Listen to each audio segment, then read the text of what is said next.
ক্ষমতাচ্যুত সাবেক প্রধানমন্ত্রী শেখ হাসিনাকে ক্ষমা করা যাবে না, তিনি মানবজাতির কলঙ্ক, এমন মন্তব্য করেছেন বিএনপির মহাসচিব মির্জা ফখরুল ইসলাম আলমগীর। সকালে রাজধানীর জিয়া উদ্যানে বৃক্ষরোপণ কর্মসূচিতে তিনি এই কথা বলেন। বিস্তারিত মণ্ডল এনামের রিপোর্টে।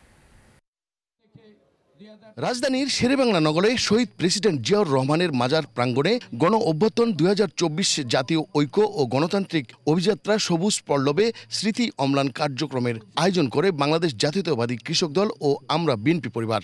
এই জন্যই হাসিনাকে কোনোদিন ক্ষমা করা যাবে না। এ সময় বিএনপির মহাসচিব মির্জা ফখরুল ইসলাম আলমগীর বলেন, স্বাধীন গণতান্ত্রিক রাষ্ট্র প্রতিষ্ঠায় ছাত্র জনতা ঘোষণা দিয়েই জীবন উৎসর্গ করেছিলেন। সেই জন্য বিএনপির লক্ষ্য হচ্ছে সত্যিকারের অর্থে একটি উদারপন্থী গণতান্ত্রিক রাষ্ট্র নির্মাণ করা।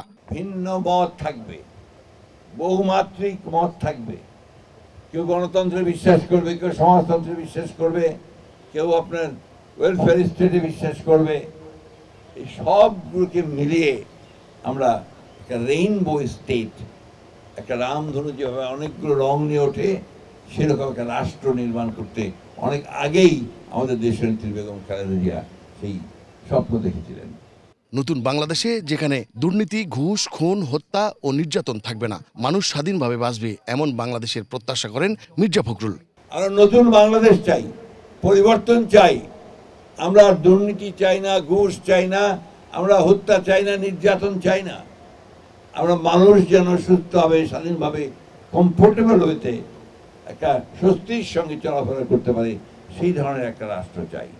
অন্তর্বর্তীকালীন সরকার প্রতিশ্রুতি অনুযায়ী জাতীয় নির্বাচন দেবেন। এছাড়া গণতন্ত্রের ভিন্নমত থাকলে সবাইকে নিয়ে রেইনবো নেশন গঠন করতে চায় বিএনপি বলেও জানান বিএনপির মহাসচিব মির্জা ফখরুল ইসলাম আলমগীর।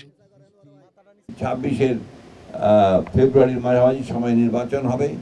সেই নির্বাচনের মধ্য দিয়ে আমরা জনগণের একটা সরকার তৈরি করতে পারবো, যে সরকার আমার এই শহীদদের তাদের মূল্যায়ন করবেন, তাদের মর্যাদা দেবেন, একই সঙ্গে যে জন্য তারা সংগ্রাম করেছেন বাংলাদেশে একটা গণতান্ত্রিক রাষ্ট্র প্রতিষ্ঠা করবার সব রকম ব্যবস্থা গ্রহণ করবেন।